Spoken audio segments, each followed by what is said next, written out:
നമസ്കാരം, ഹലോ ഡോക്ടറിലേക്ക് സ്വാഗതം. നമ്മളിന്ന് ചർച്ച ചെയ്യുന്നത് അലർജി പ്രശ്നങ്ങളെക്കുറിച്ചാണ്. ഈ വിഷയം ചർച്ചയിനായി നമ്മോടൊപ്പം ഉള്ളത് നോവ ഹോമിയോപ്പതിക് ക്ലിനിക്കിലെ സീനിയർ കൺസൾട്ടൻ്റായ ഡോക്ടർ ധന്യ ജോർജാണ് ഇപ്പോൾ നമ്മോടൊപ്പം ഉള്ളത്. നമസ്കാരം ഡോക്ടർ, ഹലോ ഡോക്ടറിലേക്ക് സ്വാഗതം. സാധാരണഗതിയിൽ നമുക്കറിയാം, ഈ അലർജി പ്രശ്നമായിട്ട് ഏറ്റവും കൂടുതൽ അറിയപ്പെടുന്നത് ഈ തുമ്മലുമായി ബന്ധപ്പെട്ടാണ് എല്ലാവർക്കും അലർജി ഉണ്ടാക്കുന്നത്. പിന്നെ ഒന്ന് ചൊറിച്ചിലുമായി ബന്ധപ്പെട്ടുള്ളത്. അപ്പോൾ ഈ അലർജിയെ നമുക്ക് എങ്ങനെ കാണാൻ സാധിക്കും? സാധാരണയായി എല്ലാ ആൾക്കാരും എക്സ്പോസ്ഡ് ആവുന്ന ഒരേ രീതിയിലുള്ള എൻവയൺമെൻറ്റിലേക്കാണ്. ബട്ട് ചില ആൾക്കാരിൽ മാത്രം ചില സന്ദർഭങ്ങളിൽ കൂടുതലായിട്ടുള്ള റിയാക്ഷൻസ് ഉണ്ടാവുകയും അവർക്ക് അതുമൂലം ചില സിംറ്റംസ് ഉണ്ടാവുകയും അതിന് ബുദ്ധിമുട്ടുകൾ ഉണ്ടാവുകയും ചെയ്യും. അപ്പോഴാണ് നമ്മൾ അതിനെ അലർജി എന്ന് പറയുക. ഉദാഹരണം പറയുകയാണെങ്കിൽ, നമ്മൾ സാധാരണയുള്ള എൻവയൺമെൻറ്റിൽ തന്നെ കൂടുതലായിട്ട് പൊടിയടിക്കുക, അല്ലെങ്കിൽ ക്ലൈമറ്റ് വേരിയേഷൻസ് ഉണ്ടാവുക, അന്നേരമൊക്കെ അധികമായ തുമ്മൽ, രാവിലെ എണീറ്റ് വരുമ്പോൾ തുമ്മലുണ്ടാവുക, കണ്ണ് ചൊറിച്ചിൽ, മൂക്ക് ചൊറിച്ചിൽ, അതിനെ തുടർന്ന് ചിലർക്കെങ്കിലും ശ്വാസം എടുക്കാനുള്ള ബുദ്ധിമുട്ട്, ഇങ്ങനെയൊക്കെയാണ് റെസ്പിറേറ്ററി രീതിയിൽ മാനിഫെസ്റ്റേഷൻസ് ഉണ്ടാവുക. പല രീതിയിലാണ് പല ആൾക്കാരിലും മാനിഫെസ്റ്റേഷൻസ് ഉണ്ടാവുക സാധാരണയായി. തീർച്ചയായിട്ടും. അപ്പോൾ നമുക്കെപ്പോഴും നേരത്തെ പറഞ്ഞതുപോലെ തുമ്മലാണ് പ്രധാനമായിട്ടും കണ്ടുവരുന്നത്. അതല്ലാതെ ശരീരത്തിൽ ചൊറിച്ചിൽ വരിക, ഏതെങ്കിലും ബാക്കി ഏതൊക്കെ തരത്തിലാണ്, ചിലർക്ക് കണ്ണിന് ചുറ്റാകെ നീര് വരുന്നൊരവസ്ഥ വരുന്നുണ്ട്, ചുണ്ടിന് ചുറ്റാകെ നീര് വരുന്നൊരവസ്ഥയുണ്ട്. അപ്പോൾ ബാക്കി ഏതൊക്കെ തരം മാനിഫെസ്റ്റേഷൻസ് ആണ്, അല്ലെങ്കിൽ ഏതൊക്കെ തരം ലക്ഷണങ്ങളാണ് സാധാരണഗതിയിൽ കാണിക്കുക? നമ്മുടെ ഓരോരുത്തരുടെയും പാരമ്പര്യ ഘടകങ്ങൾ അനുസരിച്ച് ഓരോരുത്തരും മാനിഫെസ്റ്റേഷൻസ് പല രീതിയിലും പല സ്ഥലത്തും ആവാം. അപ്പോൾ സാധാരണയായി നമുക്ക് ഡെർമറ്റോളജിക്കൽ മാനിഫെസ്റ്റേഷൻസ് അല്ലെങ്കിൽ സ്കിന്നിലാണ് ഉണ്ടാവുമെങ്കിൽ, സാധാരണയായി ചിലരിൽ വളരെ കോമൺ ആയിട്ട് ഡെർമറ്റൈറ്റിസ് എന്നുള്ള കണ്ടീഷൻ ഉണ്ടാവാറുണ്ട്. അത് സാധാരണ ചിലപ്പോൾ കോമൺ ആവാം, അല്ലാതെ ഉണ്ടാവും. ചിലപ്പോൾ പൊടി കൊണ്ട് പോലും ഡെർമറ്റൈറ്റിസ് കണ്ടീഷൻസ് ഉണ്ടാവാറുണ്ട്. ചിലരിൽ ഇത് കാലാന്തരം കുറേ നാൾ കഴിയുമ്പോഴത്തേക്കും ചൊറിച്ചിലും എല്ലാം ഉണ്ടായിട്ട് ക്രോണിക്കായിട്ട് കുറേ നാൾ നിൽക്കുമ്പോഴാണ് നമ്മളതിനെ ഡെർമറ്റൈറ്റിസ് നിന്ന് എക്സിമ എന്നൊരു കണ്ടീഷനിലേക്ക് പോകുന്നത്. എക്സിമ ആകുമ്പോഴത്തേക്കും ആ ഒരു സ്കിൻ കണ്ടീഷനും ചൊറിച്ചിലും അത് കുറേ നാളത്തേക്ക് നിലനിൽക്കുകയും അതിൽ നിന്ന് ഊസിങ് ഉണ്ടാവുകയും അതൊരു കാണുമ്പം തന്നെ ഒരു ബുദ്ധിമുട്ടുണ്ടാക്കുന്ന ഒരു അവസ്ഥയായിരിക്കും. തീർച്ചയായിട്ടും. നമുക്കിപ്പോൾ സാധാരണഗതിയിൽ ഇപ്പോൾ അവർക്കറിയാം, പൊടി അടിച്ചു കഴിഞ്ഞാൽ തുമ്മുന്നുണ്ടെങ്കിൽ കഴിവതും നമ്മൾ പൊടി അടിക്കാതെ, അല്ലെങ്കിൽ പൊടി പോകുന്ന ഭാഗത്തേക്ക് പോകാതെ സൂക്ഷിക്കുകയാണ്, അല്ലെങ്കിൽ പൊടി അടിക്കുന്ന സമയത്ത് മാസ്ക് ഉപയോഗിക്കുക, ഇത്തരം കാര്യങ്ങൾ ചെയ്യാറുണ്ട്. പക്ഷേ സീസണലായിട്ട് പലപ്പോഴും ഇത്തരം അലർജിക് പ്രശ്നങ്ങൾ ഉണ്ടാകാറുണ്ട്. അപ്പോൾ അതെങ്ങനെയാണ് നമുക്ക് അത്തരത്തിലുള്ളൊരു അസുഖമുണ്ടോ നടത്തുന്നത്? അതെ, അങ്ങനെ നമ്മൾ പറയുകയാണെങ്കിൽ അതിന് ആനുവൽ ആയിട്ട് വരിക എന്ന് പറഞ്ഞാൽ ഓരോ വർഷത്തിലെ കുറച്ച് മാസങ്ങളിൽ മാത്രമാണ് അവർക്ക് അലർജി പ്രശ്നം. റെസ്റ്റ് ഓഫ് ദ മന്ത്സ് അവർക്ക് പ്രശ്നങ്ങളൊന്നും ഇല്ല. അപ്പോൾ അങ്ങനെ ഉണ്ടാകുന്ന അവസ്ഥ എന്ന് പറയുന്നത് ആ സീസണിൽ ഉണ്ടാകുന്ന എന്തെങ്കിലും തരത്തിലുള്ള പോളൻ ഗ്രെയിൻസോ അല്ലെങ്കിൽ ആ വളരുന്ന എന്തെങ്കിലും പുല്ലുകളിലെയോ ഒക്കെ പൊടി കൊണ്ടാവാം അങ്ങനെയുള്ള അലർജീസ് മാനിഫെസ്റ്റ് ചെയ്യുന്നത്. അങ്ങനെയുള്ളവരിൽ ആദ്യമൊക്കെ തുടക്കത്തിൽ വല്ലപ്പോഴും വർഷത്തിൽ 2 പ്രാവശ്യമൊക്കെ ആകുമ്പോഴത്തേക്കും അവർക്കധികം ബുദ്ധിമുട്ടില്ല. അപ്പം ഇനീഷ്യലി അവർ ട്രീറ്റ്മെൻറ്റ് എടുക്കാത്ത അവസ്ഥയായിരിക്കും. പക്ഷേ പിന്നെ കണ്ടുവരുന്ന ചിലരിലെങ്കിലും കൂടുതൽ അവസ്ഥകളിൽ അലർജി കാണപ്പെടുകയും അവർക്ക് കൂടുതൽ ബുദ്ധിമുട്ടുണ്ടാവുകയും ചെയ്യാറുണ്ട്. അന്നേരമാണ് കൂടുതലും ആൾക്കാർ ട്രീറ്റ്മെൻറ്റ് ഓപ്റ്റ് ചെയ്യുന്നത്. തീർച്ചയായിട്ടും. ഒരാൾക്ക് തന്നെ മൾട്ടിപ്പിൾ സാധനങ്ങളോട് അലർജി ഉണ്ടാകാറുണ്ട്. പറയാറുണ്ട് ചിലപ്പോൾ വെള്ളത്തിന് പോലും നമുക്ക് അലർജി ഉണ്ടാകുന്ന സിറ്റുവേഷൻസ് ഉണ്ടാകാറുണ്ട് പറയാറുണ്ട്. എനിക്ക് 2-3 പേഷ്യൻസ് ഉണ്ട്. അവർക്ക് വെള്ളത്തിൽ കുളിക്കുമ്പം തന്നെ കുളിച്ച ഉടനെ ചൊറിച്ചിലുണ്ടാവുക, ശരീരം ദേഹമാസകലം ചൊറിച്ചിലുണ്ടാകുന്ന അവസ്ഥ ഉണ്ടാവാറുണ്ട്. അവർക്ക് ചില ആൾക്കാരിൽ എപ്പോഴും വെള്ളത്തിൽ കുളിച്ചാൽ ചൊറിച്ചിലുണ്ടാവാറുണ്ട്. ചിലർക്ക് ചില പ്രത്യേക സ്ഥലത്തെ വെള്ളത്തിൽ, ഉദാഹരണത്തിന് ബോർവെല്ലിലെ വെള്ളത്തിലോ അല്ലെങ്കിൽ പ്രത്യേക നദികളിലെ വെള്ളത്തിലോ മാത്രം കുളിക്കുമ്പോഴാണ് ചൊറിച്ചിലുണ്ടാകുന്നത്. ഇപ്പോൾ ഓരോ വ്യക്തിയിലും അലർജിയുടെ മാനിഫെസ്റ്റേഷൻസ് അല്ലെങ്കിൽ അതിൻ്റെ സിംറ്റംസ് വളരെ വ്യത്യസ്തമായിരിക്കും. തീർച്ചയായിട്ടും. നമുക്ക് അലർജി എന്നുള്ള പ്രശ്നം നമുക്ക് ബ്ലഡ് ടെസ്റ്റുകൾ മൂലം നമുക്ക് ഇന്ന അസുഖത്തിനാണ് അലർജി, അല്ലെങ്കിൽ അത്തരത്തിൽ നമുക്ക് കണ്ടെത്താനായിട്ട് സാധിക്കുന്നതാണ്. ഇപ്പം വളരെയധികം ടെക്നോളജി അഡ്വാൻസ് ചെയ്തിട്ട് ഇൻവെസ്റ്റിഗേഷൻസ് ഉണ്ട്. എന്നാൽ പോലും നമുക്ക് വളരെ കോമൺ ആയിട്ട് അലർജി വരുന്ന സാധനങ്ങൾ നമുക്ക് സ്കിന്നിൻ്റെ അടിയിൽ സ്കിൻ പാച്ച് ടെസ്റ്റ് അല്ലെങ്കിൽ സ്കിൻ പ്രിക്ക് ടെസ്റ്റ് ഉപയോഗിച്ചിട്ട് നമുക്ക് ആ അലർജൻ എന്താണോ നമുക്ക് അറിയാമെങ്കിൽ, അല്ലെങ്കിൽ കോമൺലി അലർജിക് ആയിട്ടുള്ള കണ്ടീഷൻസിലുള്ള സാധനങ്ങൾ വളരെ സ്മോൾ ക്വാണ്ടിറ്റിയിൽ സ്കിന്നിൻ്റെ അടിയിൽ നമ്മൾ ഇഞ്ചെക്റ്റ് ചെയ്യും, എന്തെങ്കിലും റിയാക്ഷൻ ഉണ്ടോ എന്ന് നോക്കുകയും ചെയ്യുന്നതാണ് സ്കിൻ പ്രിക്ക് ടെസ്റ്റ്. അതുപോലെ തന്നെ ഒരു പാച്ചായിട്ട് ചെയ്യുമ്പോഴാണ് സ്കിൻ പാച്ച് ടെസ്റ്റ് എന്ന് പറയുന്നത്. അങ്ങനെ നമുക്ക് കോമൺലി ഉള്ള അലർജിക് മെറ്റീരിയൽസ് എക്സ്ക്ലൂഡ് ചെയ്യാവുന്നതാണ്. ബട്ട് പലരിലും ഇതെല്ലാം ചെയ്താലും കറക്റ്റായിട്ട് അലർജൻ ഏതാണെന്ന് ഐഡൻറ്റിഫൈ ചെയ്യാൻ ബുദ്ധിമുട്ട് വരാറുണ്ട്.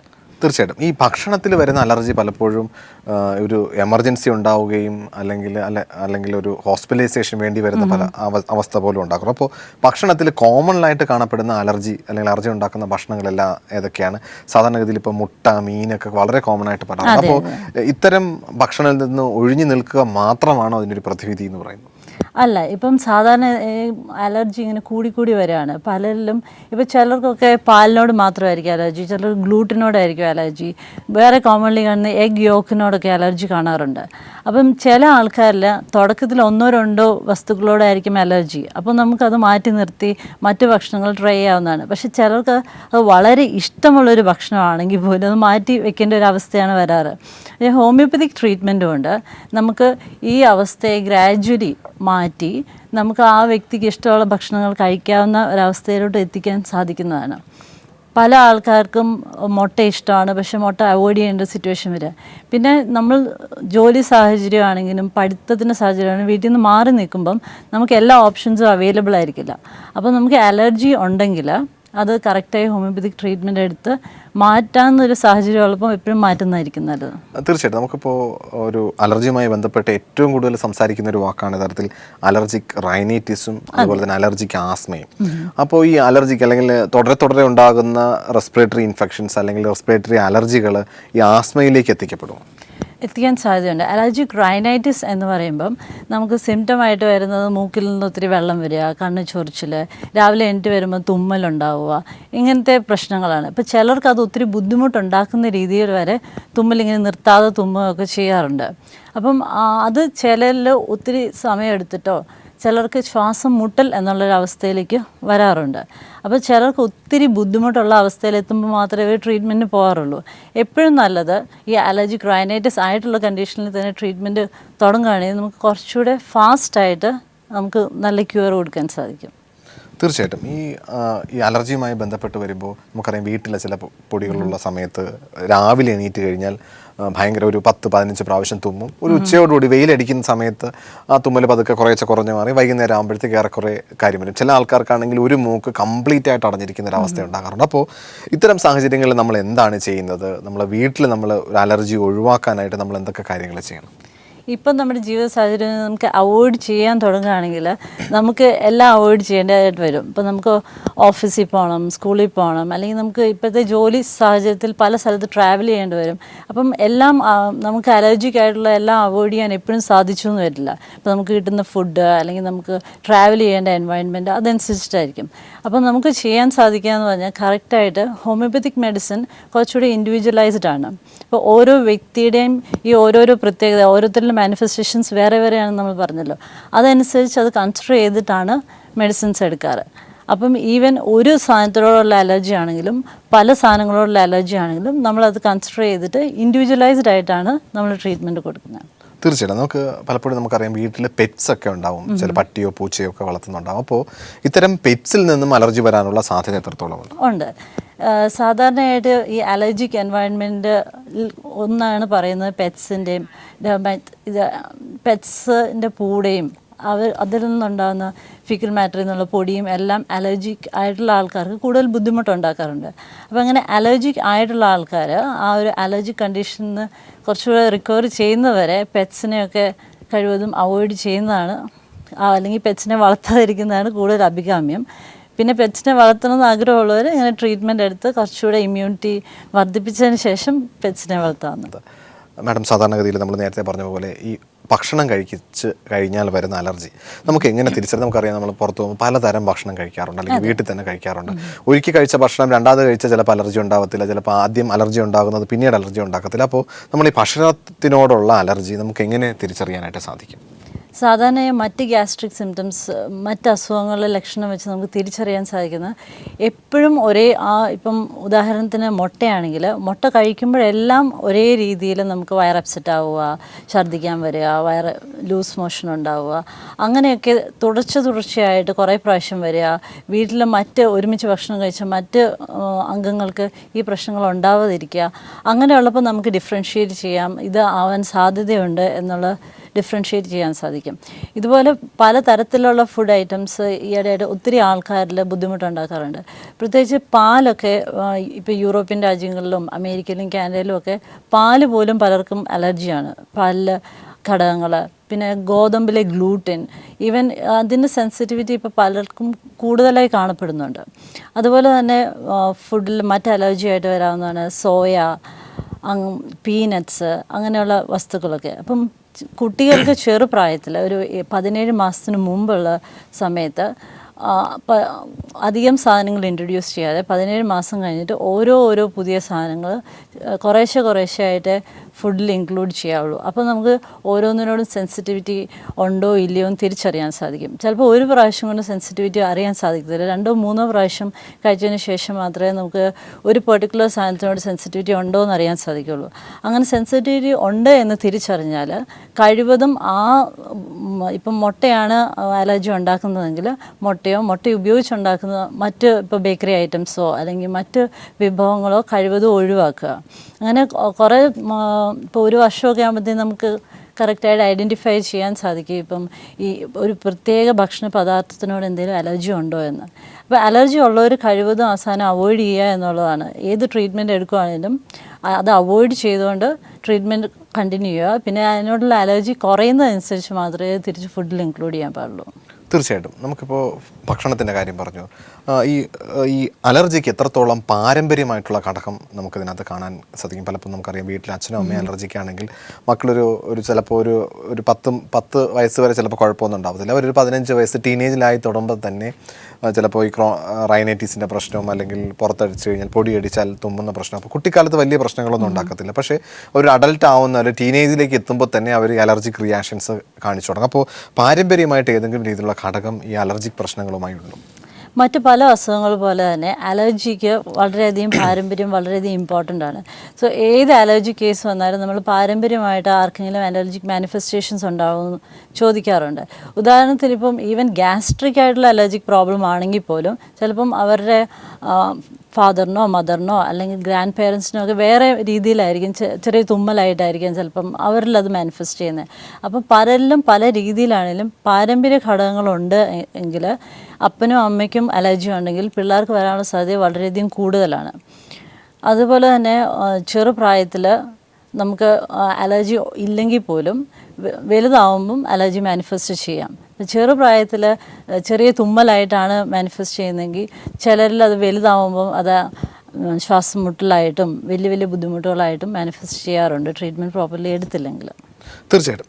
ഈ അലർജി പ്രശ്നങ്ങളെ നമ്മൾ പലപ്പോഴും ചില ആൾക്കാരെങ്കിലും വളരെ കാര്യമാക്കാതെ അത് കുഴപ്പമില്ല, ചെറിയ ചൊറിച്ചിലൊക്കെ വന്നു കഴിഞ്ഞാലും തനിയെ അത് 2 ദിവസം അല്ലെങ്കിൽ ഒരു ദിവസം കഴിഞ്ഞ് പോകുമ്പോൾ പിറ്റേന്ന് രാവിലെ ആകുമ്പോൾ കുറഞ്ഞു വരും. 2 ദിവസത്തിനകത്ത് അത് പൂർണ്ണമായിട്ടും മാറുകയും ചെയ്യും. ഈ അലർജി പ്രശ്നങ്ങൾ എപ്പോഴെങ്കിലും ഒരു മരണകാരണമാകുന്ന ഒരു ലൈഫ് ത്രെട്ടനിങ് കണ്ടീഷനിലേക്ക് പോകാറുണ്ട്? തീർച്ചയായും. അലർജിക് ആയിട്ടുള്ള സബ്സ്റ്റൻസിനോട് നമ്മൾ ഓരോ വ്യക്തിക്കുള്ള സെൻസിറ്റിവിറ്റിയുടെ അളവ് അനുസരിച്ചിരിക്കും അതിൻ്റെ റിയാക്ഷൻ എന്ന് പറഞ്ഞാൽ. അപ്പോൾ അനാഫിലിറ്റിക് ഷോക്ക് എന്നുള്ളൊരു കണ്ടീഷനുണ്ട്. എന്ന് പറഞ്ഞാൽ നമുക്കൊരു സാധനത്തിനോട് ഭയങ്കരമായ അലർജി ഉണ്ടെങ്കിൽ ഇത് ഹോൾ സിസ്റ്റത്തിനെ എഫക്റ്റ് ചെയ്ത് ഈവൻ ആൾക്ക് മരണം വരെ സംഭവിക്കാം.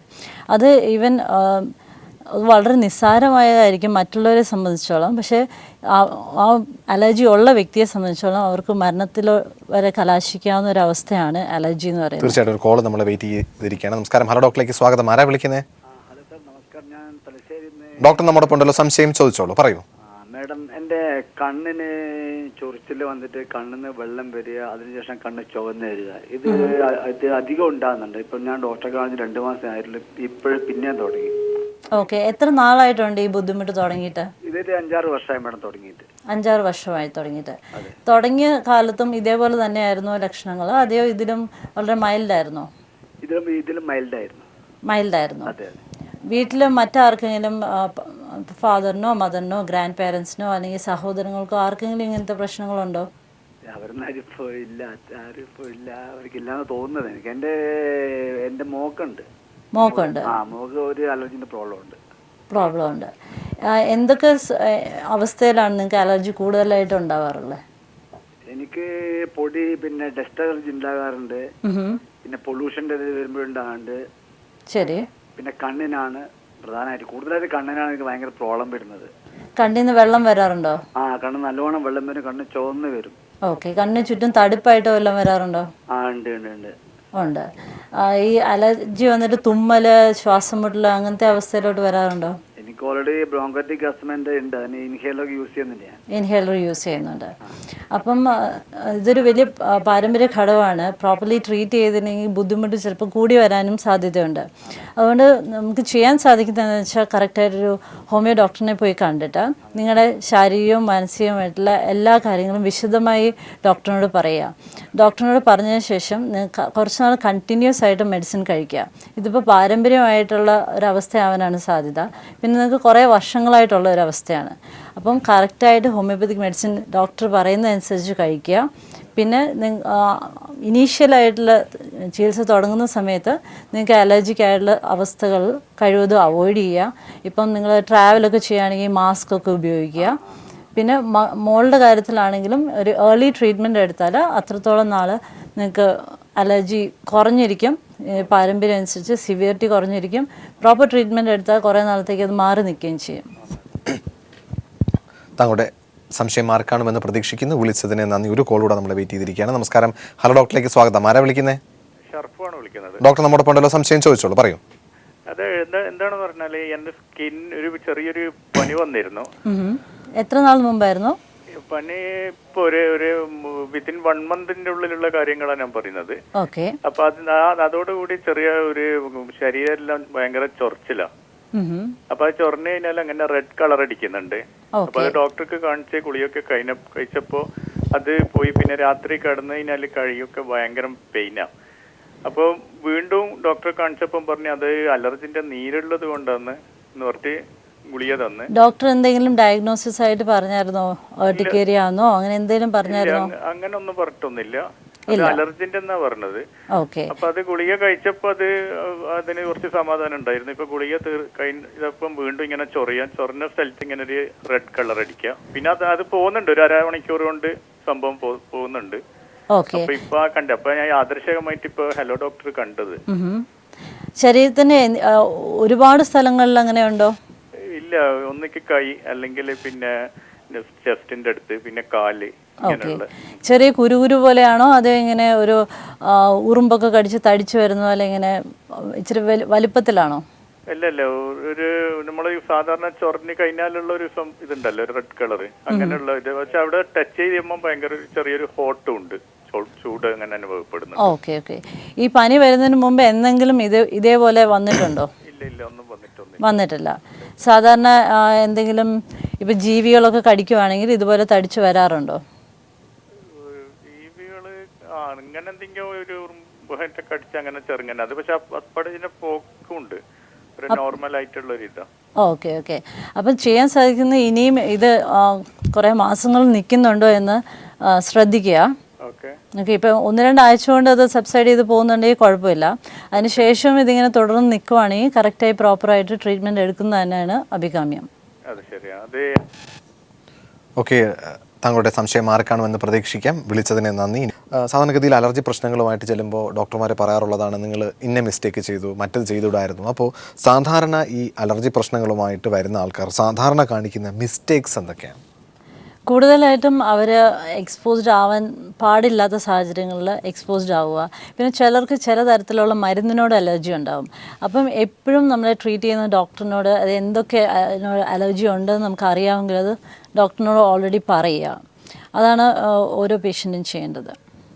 തീർച്ചയായിട്ടും. നമുക്കിപ്പോൾ സാധാരണ അലർജി ഉണ്ടാകുന്ന പേഷ്യൻസ് ഒരുപാട് പേരുണ്ട്. തുമ്മി നടക്കുന്ന ആൾക്കാർ ചിലപ്പോൾ ഡോക്ടറെ പോയി കണ്ടിട്ടുണ്ടാവും. തൽക്കാലത്തേക്കും കുറച്ച് ആശ്വാസം ഉണ്ടാവും. ചിലർ കുറേ നാൾ ട്രീറ്റ് ചെയ്തിട്ടും കുറയുന്നുണ്ടാവുന്നില്ല. അപ്പോൾ ഇവരോട് ഡോക്ടർക്ക് എന്ത് നിർദ്ദേശമാണ് കൊടുക്കാനുള്ളത്? ഒരു ഹോമിയോപ്പതിക് ട്രീറ്റ്മെൻറ്റ് ആസ്പെക്റ്റിൽ പറയുകയാണെങ്കിൽ ഓരോ പേഷ്യൻറ്റും പലരും ഇപ്പം ഒരാഴ്ച മരുന്ന് കഴിച്ചിട്ട് നല്ലപോലെ കുറഞ്ഞു, പിന്നെ കുറച്ച് നാളത്തേക്ക് അവർ ട്രീറ്റ്മെൻറ്റ് എടുക്കത്തില്ല. അതിന് ശേഷമാണ് അവർ പിന്നെയും അലർജി ഉണ്ട് എന്ന് പറഞ്ഞ് തിരിച്ചു വരിക. അവരോട് പറഞ്ഞാലും അവർ എപ്പം സിംറ്റം ഇല്ലാതെ ആവുന്നു അപ്പോൾ അവർ ട്രീറ്റ്മെൻറ്റ് നിർത്തും. അപ്പോൾ എപ്പോഴും ചെയ്യാൻ അഡ്വൈസബിൾ ആയിട്ടുള്ളത് നമുക്ക് പ്രോപ്പറായിട്ട് ഹോമിയോപ്പതിക് ട്രീറ്റ്മെൻറ്റ് കൊണ്ട് റിലീഫ് ഉണ്ടെങ്കിൽ കുറച്ച് നാളും കൂടെ ആ ട്രീറ്റ്മെൻറ്റ് കണ്ടിന്യൂ ചെയ്യുക. നമ്മുടെ ഇമ്മ്യൂണിറ്റി വർദ്ധിച്ച് നമുക്ക് പ്രോപ്പർലി ഒരു സ്റ്റേബിളായിട്ടുള്ള ഹെൽത്ത് ഗെയിൻ ചെയ്യുന്നവരെ എന്ന് പറഞ്ഞാൽ ചിലർക്കത് 1 മാസമായിരിക്കാം, ചിലർക്ക് 4-5 മാസമായിരിക്കാം. അപ്പോൾ അത്രയും പീരീഡ് ഡോക്ടർ പറയുന്നതനുസരിച്ച് മെഡിസിൻ കഴിച്ചാൽ നമുക്ക് പൊതുവെ ഇമ്മ്യൂണിറ്റി വർദ്ധിക്കും. അലർജി മാത്രമല്ല മറ്റ് അനുബന്ധ പ്രശ്നങ്ങളും കുറേ നാളത്തേക്ക് നമുക്ക് റിലീഫ് കിട്ടുകയും ചെയ്യും. തീർച്ചയായിട്ടും. നമുക്കറിയാം ഒരുപാട് ആൾക്കാർ ഈ അലർജി പ്രശ്നം മൂലം വന്ന് ആസ്മയായി ഇൻഹേലർ ഉപയോഗിക്കുന്ന ഒരുപാട് പേരുണ്ട്. അലർജിക്ക് ആസ്മ വന്ന് ഇൻഹേലിക്കുമ്പോൾ നമുക്ക് ഈ ഹോമിയോപ്പതി ചികിത്സയോടൊപ്പം പലപ്പോഴും ഇത്തരം ഇൻഹേലറുകൾ ഉപയോഗിക്കുന്നത് കുറയ്ക്കാനെങ്കിലും സാധിക്കും. തീർച്ചയായും സാധിക്കും. ഇപ്പോൾ പലരിലും ഒത്തിരി നാളത്തെ ബുദ്ധിമുട്ട് കാരണം ഇപ്പം അക്യൂട്ടായിട്ട് എമർജൻസി ആയിട്ട് അവർക്ക് ഇൻഹേലർ ഉപയോഗിക്കാൻ കൊടുത്തിട്ടുണ്ടാകും. അപ്പോൾ അങ്ങനെയുള്ളവർക്ക് ഹോമിയോപ്പതി ട്രീറ്റ്മെൻറ്റ് ചെയ്യുമ്പോഴത്തേക്കും അവരൊരു ഇനീഷ്യലി തുടക്കത്തിലുള്ള മാസങ്ങളിൽ എമർജൻസി ആയിട്ട് തീരെ പറ്റാത്തപ്പോൾ ഇൻഹേലർ യൂസ് ചെയ്തോളാൻ തന്നെയാണ് ഡോക്ടേഴ്സ് അഡ്വൈസ് ചെയ്യുക. എന്നിട്ട് ക്രമേണ അവരുടെ ഇമ്മ്യൂണിറ്റി വർദ്ധിക്കുന്നതനുസരിച്ച് ഹോമിയോപ്പതി മെഡിസിൻ പോയിട്ടല്ല അവിടെ ആക്ട് ചെയ്യുന്നത്, ആ പേഴ്സൻ്റെ ഇമ്മ്യൂണിറ്റിയാണ് വർദ്ധിപ്പിക്കുന്നത്. അപ്പോൾ ആ പേഴ്സൺ തന്നെയാണ് ആ ഒരു അസുഖ കണ്ടീഷൻ മാറ്റുന്നത്. അതുകൊണ്ട് തന്നെ സൈഡ് എഫക്ട്സും ഇല്ല. അപ്പം നമ്മുടെ ഇമ്മ്യൂണിറ്റി വർദ്ധിക്കുന്നതനുസരിച്ചിട്ട് നമുക്ക് ഇൻഹേലർ യൂസ് ഡിസ്കണ്ടിന്യൂ ചെയ്യാം. തിരക്കേറിയ സമയം പീപ്പിൾ ടിവിയോട് സഹകരിക്കുകയും നമ്മുടെ പ്രേക്ഷകർക്ക് വേണ്ടിയിട്ട് ഈ ആസ്മയെക്കുറിച്ചും അതുപോലെ തന്നെ അലർജി പ്രശ്നങ്ങളെക്കുറിച്ചും വളരെ ലളിതമായി തന്നെ പറഞ്ഞു തന്നതിൽ ഇനിയൊരു അവസരത്തിൽ തീർച്ചയായിട്ടും വീണ്ടും കാണാം. ഇനി നിങ്ങൾ അഭിപ്രായങ്ങളും നിർദ്ദേശവും ഞങ്ങൾ എഴുതി അറിയിക്കാൻ മറക്കരുത്. അറിയിക്കേണ്ട വിലാസം hello doctor people Malayalam communications limited, Kaili towers, Palayam, Thiruvananthapuram 34. നിങ്ങൾക്ക് ഇമെയിൽ ചെയ്യാം hello doctor@peopletv.in എന്ന വിലാസത്തിൽ. പുതിയൊരു വിഷയമായി വീണ്ടും കാണാം. നന്ദി, നമസ്കാരം.